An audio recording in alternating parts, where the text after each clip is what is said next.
حمد و ثنا بزرگی بڑائی تسبیح و تحلیل عظمت و جلال اسے ایک اللہ وحدہ لا شریک کے لیے لائق اور زیبا ہے، جو تن تنہا پورے کائنات کا خالق و مالک مدبر اور پالنہار ہے۔ بعدہ بے شمار درود و سلام نازل ہو ساقی کوثر شافع محشر جناب محمد الرسول اللہ صلی اللہ علیہ وسلم کی ذات گرامی پر، آپ کے آل، آپ کے اصحاب اور آپ کی تمام ذریات پر اللہم صلی علی محمد بارک وسلم۔ حاضرین جمعہ و عزیزان ملت اسلامیہ، ہر انسان اپنی گھریلو زندگی میں راحت و سکون، امن و عافیت کا متلاشی ہے۔ اپنی گھریلو زندگی کو بہتر سے بہتر بنانے کے لیے وہ اپنے لیے کسی نہ کسی کو رول ماڈل بناتا ہے، اسوہ اور نمونہ بناتا ہے۔ کبھی اپنی گھریلو زندگی کی اصلاح کے لیے اپنے دوست احباب کو اپنا رول ماڈل بناتا ہے، کبھی رشتہ دار اور قرابت دار کو اپنا رول ماڈل بناتا ہے، اور کبھی وہ شخص، وہ نوجوان اپنے والدین کی ازدواجی زندگی کو رول ماڈل بنانے کی کوشش کرتا ہے، تاکہ اس کی جو گھریلو زندگی ہے وہ بہتر سے بہتر ہو جائے، اس کی گھریلو زندگی میں راحت و سکون اور امن و عافیت میسر آ جائے۔ لیکن اس بات کا اسے شعور اور علم نہیں ہوتا کہ اپنی گھریلو زندگی میں راحت و سکون کے لیے جس کو وہ رول ماڈل بنا رہا ہے، در حقیقت اس کو بھی گھریلو زندگی میں خیر کا علم نہیں ہے۔ ہر مسلمان کا اس بات پر ایمان کامل ہے کہ رسول اکرم صلی اللہ علیہ وسلم کی زندگی بابرکات ہر مسلمان کے لیے، ہر مومن کے لیے کامیابی اور فلاح کا دار و مدار اللہ کے نبی صلی اللہ علیہ وسلم کی زندگی کو اسوہ اور رول ماڈل بنانے میں ہے۔ اگر کوئی مسلمان اپنی زندگی کے اندر اور اپنی گھریلو ازدواجی شادی شدہ زندگی کے اندر اگر وہ راحت و سکون، امن و عافیت کا طلبگار ہے، تو اس کو دیکھنا ہوگا کہ جناب رسول اکرم صلی اللہ علیہ وسلم کی ازدواجی زندگی کیسی تھی، اللہ کے نبی صلی اللہ علیہ وسلم کی شادی شدہ زندگی کیسے آپ نے گزاری ہے، اللہ کے نبی صلی اللہ علیہ وسلم کے شب و روز کے معمولات کیا تھے، آپ صلی اللہ علیہ وسلم کے ازواج مطہرات کے ساتھ سلوک کیسے تھے، اور اللہ کے نبی صلی اللہ علیہ وسلم کی زندگی بابرکات سے ہمیں کیا درس اور کیا پیغام ملتا ہے۔ اگر ہم نے رسول اللہ صلی اللہ علیہ وسلم کی ازدواجی زندگی سے ہم نے درس اور پیغام حاصل کر لیا تو انشاءاللہ الرحمن ہماری جو جستجو اور تلاش ہے کہ گھریلو زندگی میں راحت و سکون، امن و عافیت کیسے آئے، تو انشاءاللہ ہمیں اللہ کے نبی صلی اللہ علیہ وسلم کی زندگی بابرکات سے مل جائے گا۔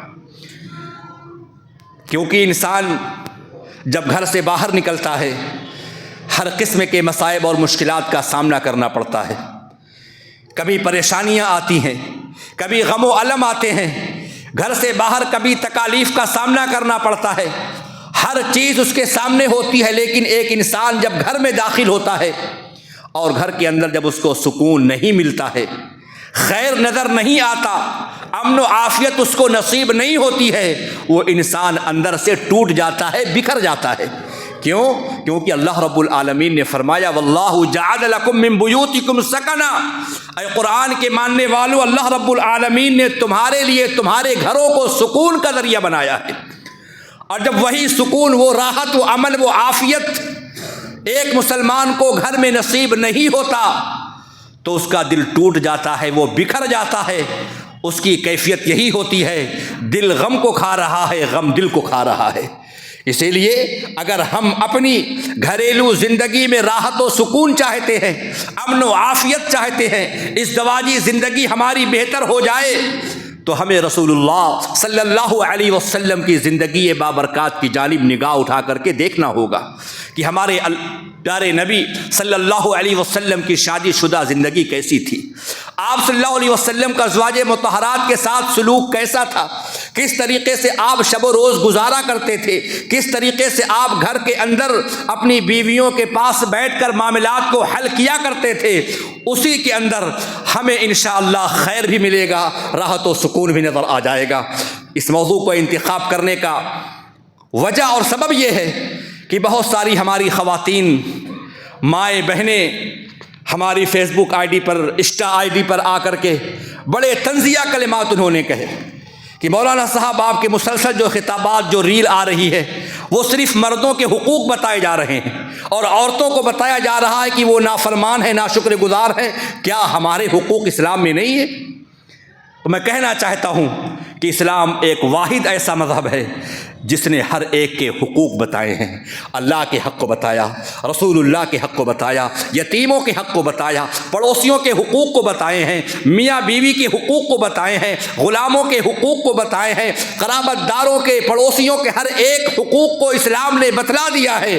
تو اگر ہم اور آپ کامیاب شوہر بننا چاہتے ہیں تو ہمیں اللہ کے نبی صلی اللہ علیہ وسلم کی ہدایات کی جانب رجوع کرنا پڑے گا۔ اللہ کے نبی صلی اللہ علیہ وسلم کی شرعیت کیا تھی؟ کیونکہ آج ایک مسلمان کا جو طریقہ، جو رویہ ہے، وہ یہ رویہ ہے کہ گھر کے باہر جب وہ نکلتا ہے تو اخلاق کے پھول نچھاور کر دیتا ہے، ہر ایک سے مسکرا کر گفتگو کرے گا، تبسم کے ساتھ پیش آئے گا، خندہ پیشانی سے ملاقات کرے گا، لیکن جیسے ہی گھر کے اندر وہ داخل ہوتا ہے اس کے چہرے سے مسکراہٹ غائب ہو جاتی ہے، اس کے چہرے کے اندر ہونت طاری ہو جاتی ہے، اور اس کے چہرے کو دیکھ کر کے اس کے گھر والے، اس کے بیوی، اس کے بچے خوفزدہ ہو جاتے ہیں، سہم جاتے ہیں۔ اللہ کے نبی صلی اللہ علیہ وسلم نے جو پیغام دیے ہیں، آپ ارشاد فرماتے ہیں اکمل المومنین ایمان احسنہم خلقا، اے میرے امت کے لوگوں، تم میں سے سب سے بہترین انسان وہ ہے، کامل ترین مومن وہ ہے جس کا اخلاق اچھا ہو، جس کا کردار اچھا ہو، جس کا گفتار اچھا ہو۔ خیارکم خیارکم لنسائہم، اے میرے امت کے لوگوں یاد رکھو، اگر تم شوہر ہو اور تمہاری بیویاں ہیں تو تم میں سب سے بہتر انسان وہ ہے، تم میں سب سے بہتر آدمی وہ ہے جو اپنے بیوی اور بچوں کے لیے بہتر ہو۔ یہ نبی کی تعلیم نہ صرف یہ کہ زبانی تعلیم تھی، بلکہ اللہ کے نبی صلی اللہ علیہ وسلم کے طرز عمل سے بھی یہ نمونہ، یہ اسوہ ہمیں اور آپ کو ملتا ہے۔ مائی عائشہ رضی اللہ تعالی عنہ بیان فرماتی ہے، اللہ کے نبی صلی اللہ علیہ وسلم فرمایا کرتے تھے، آپ فرمایا کرتے تھے، اے لوگو خیرکم خیرکم لأہلہ، تم میں سے بہتر وہ ہے، تم میں سے بہتر وہ ہے جو اپنے بیوی اور بچوں کے لیے بہتر ہے۔ اور سنو، وَأَنَا خَيْرُكُمْ لِأَهْلِي، أَنَا خَيْرُكُمْ لِأَهْلِي، میں تم میں سب سے بہتر ہوں اپنے بیوی اور بچوں کے لیے، اپنے اہل و عیال کے لیے۔ یہ نبی کا اسوہ ہے، یہ نبی کا طریقہ ہے۔ جناب رسول اکرم صلی اللہ علیہ وسلم جب گھر میں داخل ہوتے آپ کس طریقے سے پیش آتے تھے؟ حضرت عائشہ رضی اللہ تعالی عنہ بیان فرماتی ہیں، سنن نسائی شریف کی روایت ہے، کان رسول اللہ صلی اللہ علیہ وسلم اذا خلا فی بیتہ الین الناس ضحاکا بساما، جب اللہ کے نبی صلی اللہ علیہ وسلم گھر میں تشریف فرما ہوتے، گھر میں موجود ہوتے تو نہایت ہی نرم و مزاج اور مسکراتے ہوئے رہا کرتے تھے، تبسم کے ساتھ اپنے بچوں کے سامنے پیش آتے تھے، خندہ پیشانی سے بچوں سے ملاقات کرتے، ازواج مطہرات کے سامنے آپ آتے، آپ نرم و مزاج اور نرم و خو رہا کرتے تھے۔ یہ نبی کا طریقہ ہے، یہ نبی کا اسوہ ہے۔ اگر کوئی مسلمان مثالی شوہر بننا چاہتا ہے، اس دواجی زندگی میں امن اور سکون چاہتا ہے،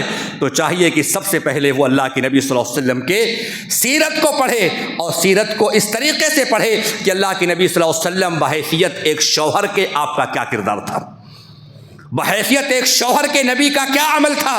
چنانچہ قرآن کریم کی بڑی مشہور اور معروف آیت ہے، اللہ رب العالمین نے اللہ والوں کی صفت بیان فرمائی ہے اور ان کو عباد الرحمن کہا ہے۔ اللہ تعالیٰ فرماتا ہے جو عباد الرحمن ہیں، جو اللہ والے ہیں، وہ اللہ سے دعا کرتے ہیں، کس کے لیے؟ مال کے لیے، دولت کے لیے، دنیاوی کامیابی کے لیے نہیں، بلکہ ان کی زباں پر جو دعا ہوتے ہیں وہ اپنے بیوی اور بچوں کے لیے دعا ہوا کرتے ہیں۔ آج ہمارا معاملہ یہ ہے کہ ہمارے گھر کے اندر کا ماحول یہ ہے کہ صبح سے شام تک اگر کسی چیز کی بات ہوتی ہے تو مال کی بات ہوتی ہے, دولت کی بات ہوتی ہے, روپے پیسے کی بات ہوتی ہے. ہمارا بچہ, آپ کی اولاد, ہماری اولاد صبح سے شام تک اگر اپنے والدین کو دیکھے گا وہ پیسے کی بات کر رہے ہیں, مال و دولت کی بات کر رہے ہیں, وہ تو یہی سمجھے گا نا کہ زندگی کی کامیابی مال اور دولت میں ہے. جس کو مال نصیب ہو گیا, دولت میسر آ گیا, وہی سب سے بڑا کامیاب انسان ہے. لیکن پیغمبروں کا یہ طریقہ نہیں تھا. پیغمبروں کا جو طریقہ تھا وہ طریقہ یہ تھا کہ وہ اپنے اولاد کے لیے فکر مند تھے کہ ہماری اولاد توحید پر قائم رہے گی یا کہیں ایسا نہ ہو کہ وہ توحید سے ہٹ جائے, کہیں شرک نہ آ جائے. باقاعدہ وہ دعا کیا کرتے تھے, اپنے اولاد کو نصیحت کیا کرتے تھے. تو چنانچہ اللہ رب العالمین نے فرمایا کامیاب شوہر کی دعا کیا ہے؟ وہ دعا کر رہا ہے ربنا هب لنا من ازواجنا وذرياتنا قرة اعين واجعلنا للمتقين اماما. یہ دعا شوہر بھی پڑھے, یہ دعا بیویاں بھی پڑھیں, عورتیں بھی پڑھیں. چنانچہ اللہ تعالیٰ فرماتا ہے ربنا هب لنا من ازواجنا. جو نیک شوہر ہیں, جو نیک انسان ہیں, وہ دعا کرتے ہیں اے ہمارے اللہ, اے ہمارے رب, ہماری بیویوں کی طرف سے, ہماری اولاد کی طرف سے ہمیں آنکھوں کا ٹھنڈک عطا فرما دے. ہماری آنکھیں چین و سکون والی بن جائیں, ہماری آنکھیں ان کی جانب سے ٹھنڈی ہو جائیں. وَجَعَلْنَا لِلْمُتَّقِينَ إِمَامًا, اور ہمیں متقیوں کا پیشوا بنا دے. ہمارا گھرانہ ایسا گھرانہ بن جائے کہ لوگ ہمارے گھر سے نصیحت حاصل کرنے والے ہو جائیں. اللہ اکبر. یہ کن کی دعا ہے؟ یہ عباد الرحمن کی دعا ہے, جو اپنے بیویوں کے لیے دعا کر رہے ہیں, اپنی اولاد کے لیے دعا کر رہے ہیں اے اللہ انہیں ہماری آنکھوں کا ٹھنڈک بنا دے. چنانچہ صرف بیویاں اور بچے شوہروں کے لیے آنکھوں کی ٹھنڈک بنے, یہ ضروری, یہ بھی ضروری ہے. اور یہ بھی ضروری ہے کہ شوہر بھی جب گھر میں داخل ہو تو شوہر بھی اپنے بیوی کے لیے, اپنے بچوں کے لیے آنکھوں کا ٹھنڈک بن کر کے دکھلائے. یہ نہیں کہ وہ ان کی آنکھوں کا وہ کانٹا بن جائے, لوگ ہراساں اور پریشان ہو جائیں. چنانچہ اگر ہم اپنے گھر کی اصلاح چاہتے ہیں, اپنے اولاد کی اصلاح چاہتے ہیں, تو بحیثیت ایک شوہر کے اس کو صبر اور برداشت سے کام لینا چاہیے, صبر و تحمل کا مظاہرہ کرنا چاہیے.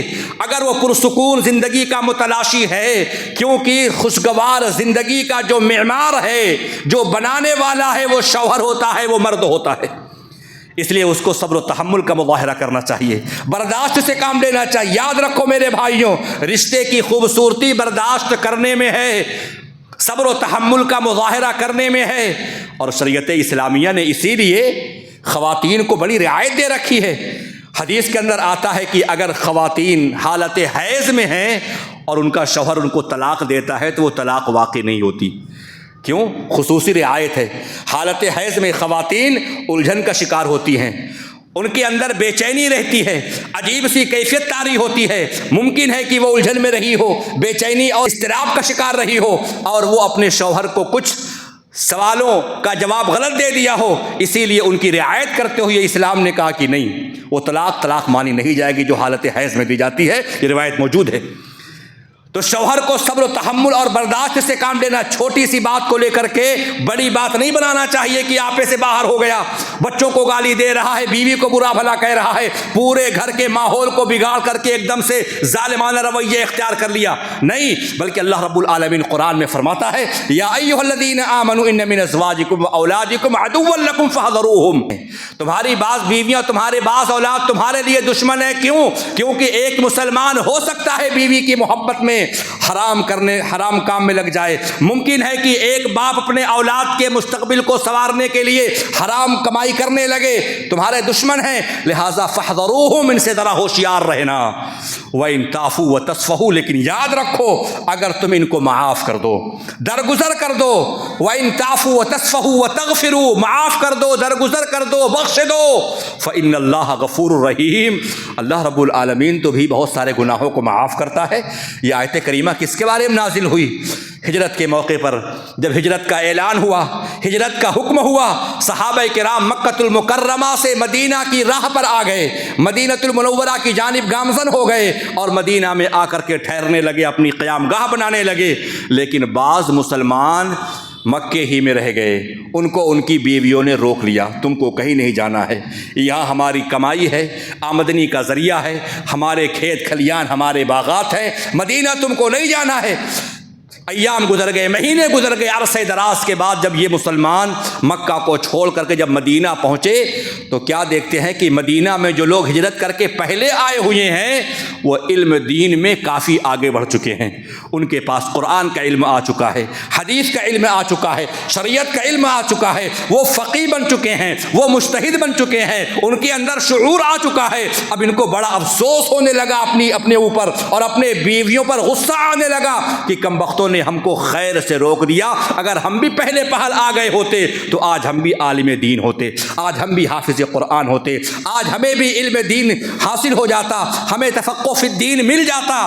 لہٰذا ان کم بختوں کو سزا دینا ہے جنہوں نے ہم کو حق بات سے دور کر دیا، قرآن و حدیث سے دور کر دیا، ان کو سزائیں دینی ہے ہم کو۔ یہ ارادہ کیا تو اللہ رب العالمین نے حکم نازل فرمایا سورہ تغابن کے اندر، وَإِن تَعْفُوا وَتَصْفَحُوا وَتَغْفِرُوا، اے مومنوں کی جماعت آپے سے باہر نہیں ہونا ہے، اپنے بیویوں کو سزائیں نہیں دینا ہے، بلکہ ایک مومن کا ایک مثالی شوہر کا کردار کیا ہونا ہے، وَإِن تَعْفُوا وَتَصْفَحُوا، کہ تم ان کو معاف کر دو، درگزر کر دو، ان کو تم بخش دو۔ بے شک اللہ بھی تو بخشنے والا ہے، جب اللہ معاف کر دیتا ہے کیا تم معاف نہیں کر سکتے؟ تو معلوم یہ ہوا کہ رشتے کی خوبصورتی برداشت کرنے میں ہے۔ دوسری چیز میرے بھائیوں، کہ اگر ہم اور آپ دیکھیں کہ گھریلو زندگی کے خیر اور عافیت والا بنانے کے لیے دو بنیادی ہدایت ہیں۔ نمبر ایک، یہ جو مرد ہوتا ہے، اللہ نے قرآن میں کہا الرجال قوامون علی النساء، یہ مرد جو ہیں عورتوں پر حاکم ہیں، ان کی ذمہ داری زیادہ ہے گھروں کی اصلاح کرنے میں۔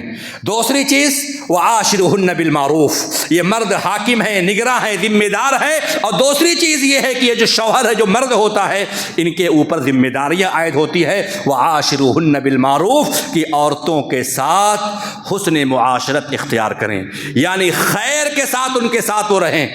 اور یہ ہو سکتا ہے کہ میاں بیوی جب شادی ہوتی ہے ایک ساتھ رہتے ہیں تو ممکن ہے کہ تم کو تمہاری بیویوں میں کوئی کمی نظر آئے، کوئی بری چیز نظر آئے۔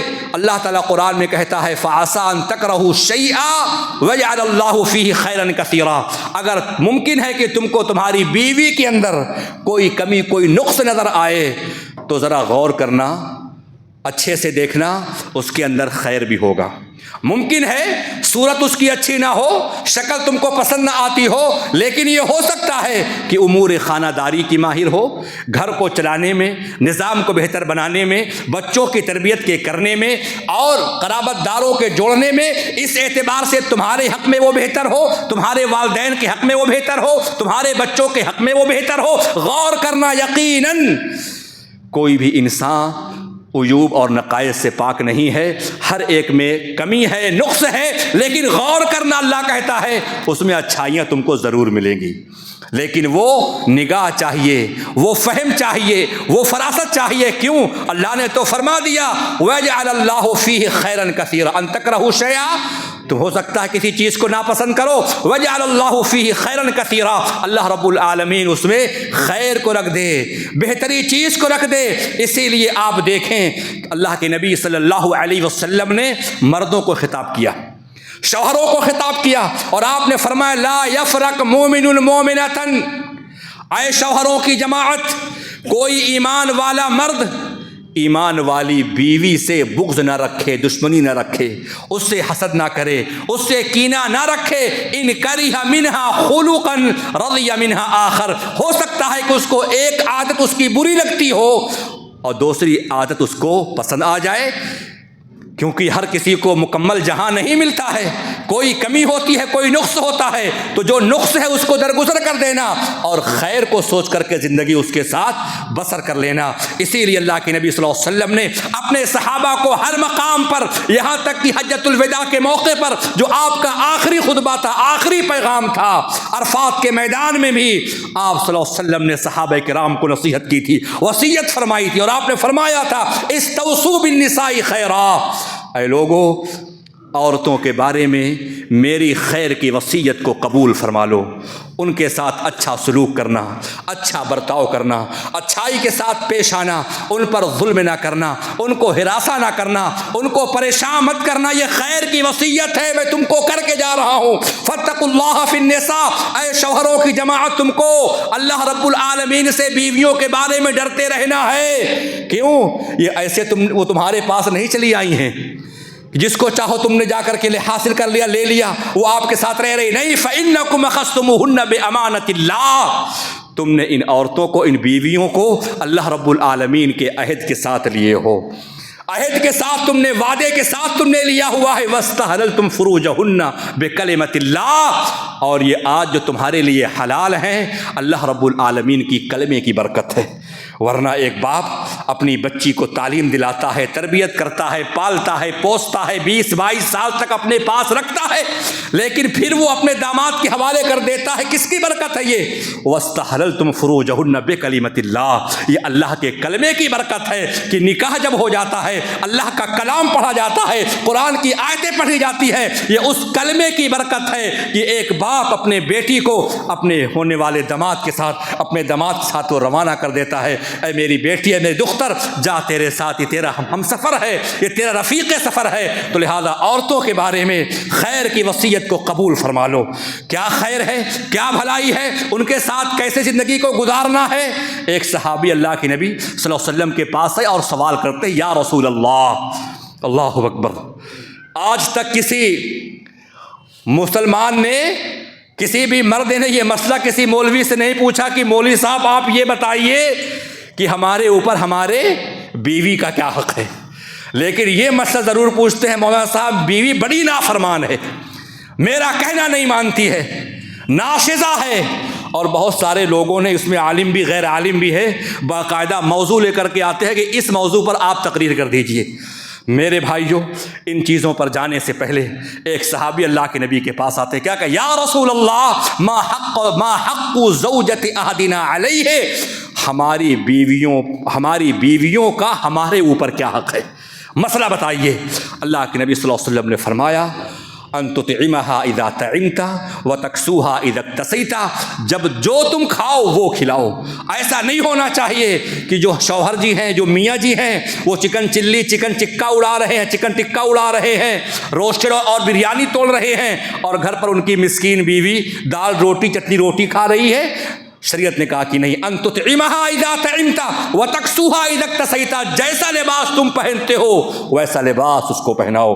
ٹھنڈی کا موسم آ رہا ہے، گرم کپڑے پہنائیے، گرمی کا موسم ہے، اس کو جو گرمی کے لحاظ سے لباس ہے وہ اس کو فراہم کیجئے، ٹھنڈی کا موسم آ جائے گرم کپڑے اس کو دیجئے۔ ایسا نہیں کہ آپ کے پاس سوٹر ہے، سال ہے، جیکٹ ہے، لباس پہ لباس چلے آ رہے ہیں، لیکن بیوی کے پاس صرف ایک ہی سوٹ ہے، ایک ہی سوٹر ہے۔ نہیں، اسلام کہتا ہے وَتَكْسُوهَا إِذَا اكْتَسَيْتَ، جو پہنو وہ پہناؤ۔ اگر اللہ نے تم کو نوازا ہے، تم امیر ہو، کبیر ہو، مال و دولت کے مالک ہو، تو اپنے بیویوں کے لیے خادمہ اور ملازمہ کا بھی انتظام کر دو۔ یہ حسن معاشرت ہے اس کے ساتھ، یہ اس کے ساتھ اچھی بود و باش ہوگی۔ اگر تمہارے پاس مال اور دولت ہے، نوکرانی بھی اس کے لیے تم لگا دو، فراہم کر دو۔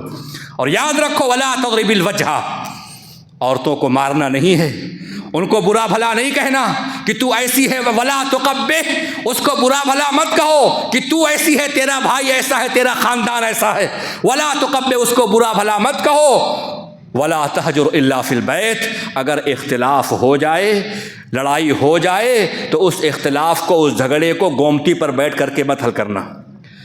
ولا تہجر الا فی، اس مسئلے کو گھر ہی میں سلجھا لینا، یہ نبی کا طریقہ ہے، یہ نبی کریم صلی اللہ علیہ وسلم کا اخلاق ہے۔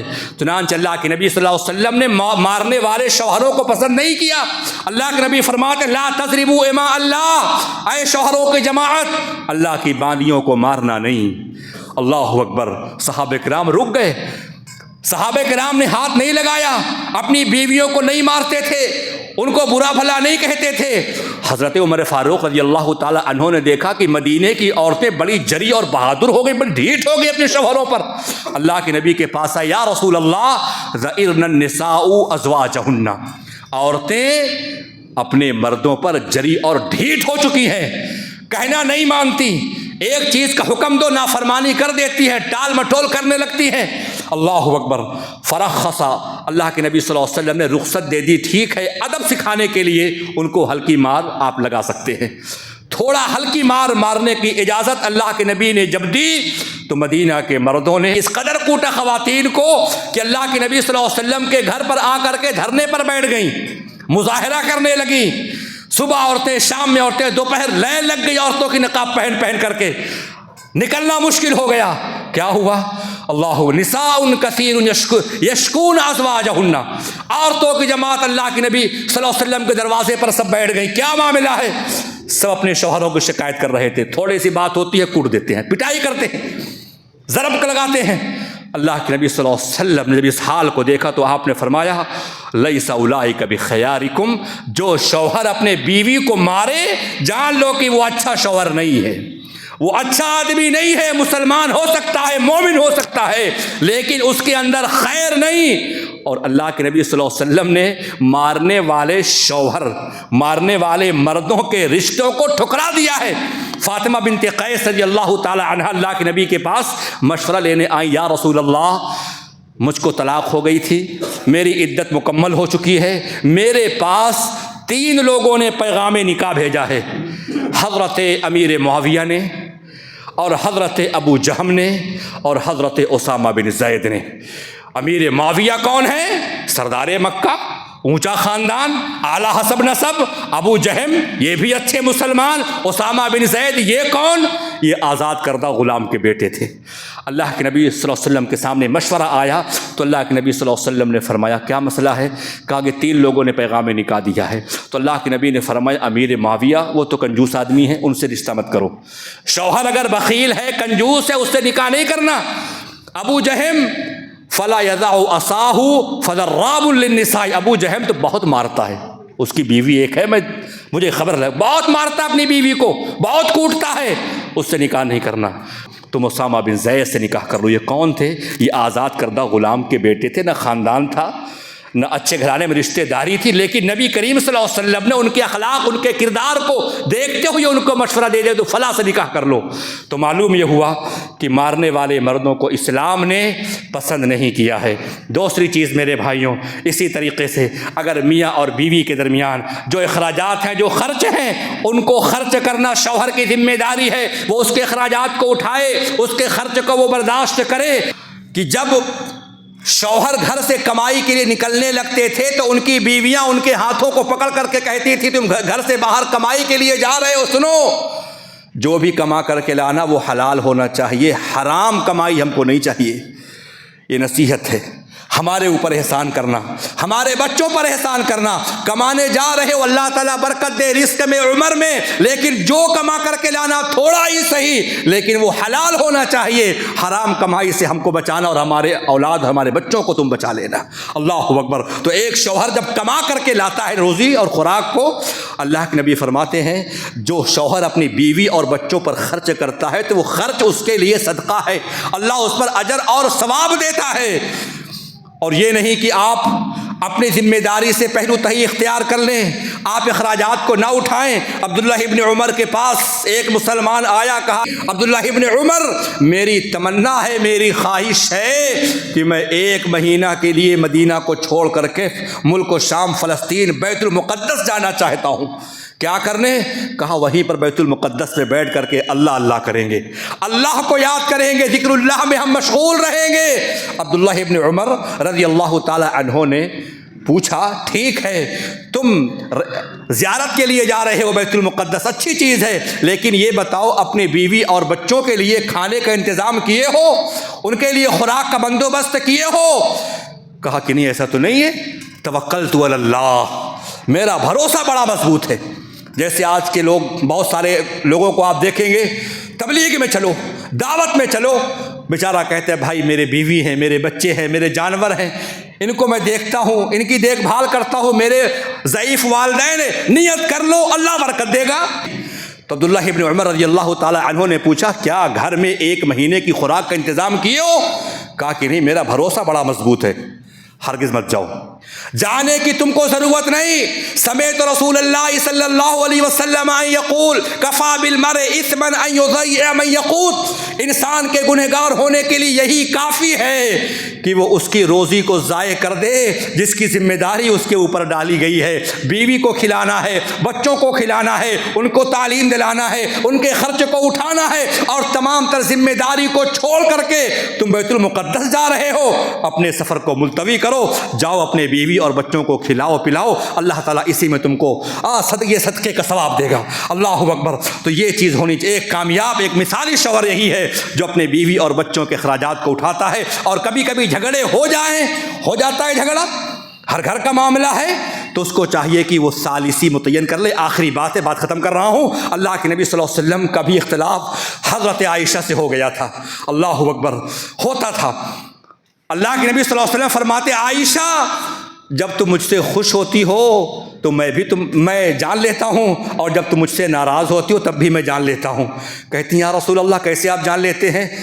اللہ کے نبی فرماتے عائشہ جب تم مجھ سے خوش ہوتی ہو، جب کوئی بات پیش آتی ہے تو ہر زبان ہر لفظ میں تم میرا نام لیتی ہو، کہتی ہو لا ورب محمد، نہیں محمد کے رب کی قسم کھا کر میں کہتی ہوں، محمد صلی اللہ علیہ وسلم کے رب کی قسم کھا کر کے میں کہتی ہوں معاملہ یہ ایسا ہے۔ اور جب تم مجھ سے ناراض ہوتی ہو تو کہتی ہو قسم ہے ابراہیم کے رب کی، تو میرا نام چھوڑ دیتی ہو، تو میں جان لیتا ہوں تم مجھ سے ناراض ہو۔ مائی عائشہ رضی اللہ تعالی عنہ مسکرائی، کہا ہاں یا رسول اللہ، جب کبھی غصہ ہو جاتی ہوں آپ سے، میں آپ کا نام صرف چھوڑ دیتی ہوں، لیکن آپ کی محبت ہے، آپ کا احترام ہے، آپ کی اطاعت ہے، آپ کی فرما برداری ہے، سب کچھ آپ کے لیے ہے، لیکن صرف میں آپ کا نام چھوڑ دیتی ہوں کہ میں آپ سے ناراض ہوں۔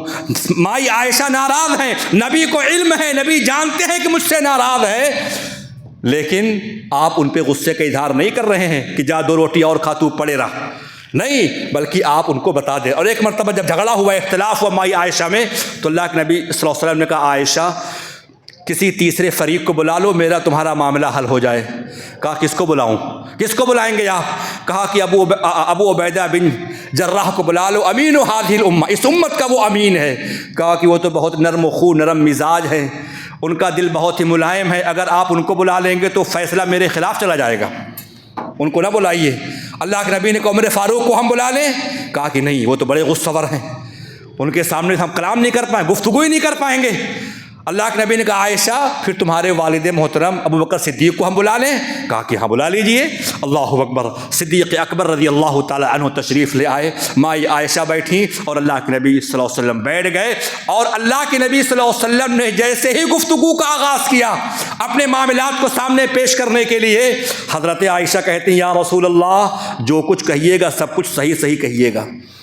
ابو بکر صدیق کو بڑا غصہ آیا، اپنے ہاتھوں کو اٹھایا، زوردار ایک تماچا مارا اپنی بیٹی عائشہ کو، کہا جب اللہ کے رسول ہی صحیح نہیں کہیں گے تو کون صحیح کہے گا، کم بخت۔ اللہ اکبر۔ حضرت عائشہ سہم گئی، ڈر گئی، اور بھاگ کر کے اللہ کے نبی کے پیچھے جا کے چھپ گئی۔ اللہ کے نبی نے کہا ابو بکر مجھ کو ایسی تم سے توقع نہیں تھی، اس قدر تم مار دو۔ کہا کہ یا رسول آپ کی بات ہے، آپ کا معاملہ، کہتے ہیں صحیح سے کہیے گا بات، ارے آپ صحیح نہیں کہے گا تو پھر کون بات صحیح کہے گا؟ تو یہاں پر دیکھ اللہ کے نبی صلی اللہ علیہ وسلم کہ جا کے پیچھے چھپ گئیں، اور اللہ کے نبی صلی اللہ علیہ وسلم نے ان کا دفاع کیا، ان کا بچاؤ کیا۔ تو میاں بیوی کی جو زندگی ہے اس کو خوشگوار بنانے میں عافیت ہے۔ ایک مثالی شوہر انسان کب بنے گا؟ وہ جب نبی کریم صلی اللہ علیہ وسلم کی سیرت کو اختیار کرے گا اپنے تمام پہلوؤں میں۔ یہ ہرگز نہیں ہونا چاہیے ہم گھر کے باہر اچھے بنیں، اچھے اخلاق والے بنیں، اخلاق کے پھول کو بچھا دیں، لیکن گھر کے اندر ہمارا اخلاق ہمارا کردار برا ہو، بچے ہم سے ڈرے اور سہمے، یہ ہرگز نہیں ہونا چاہیے۔ آپ گھروں میں داخل ہوں، آپ سلام کر کے داخل ہوں، یہ سلام مبارک تحفہ ہے۔ اللہ تبارک و تعالی ہمیں اور آپ کو عمل نیک کی توفیق عطا فرمائے، آمین۔ اللہ رب العالمین جب تک ہم اور آپ کو اس دنیا میں رکھے، اسلامی تعلیمات پر زندہ رکھے، اور جب خاتمہ ہو تو خاتمہ بالخیر، آمین۔ بارک اللہ لنا ولکم فی القرآن العظیم۔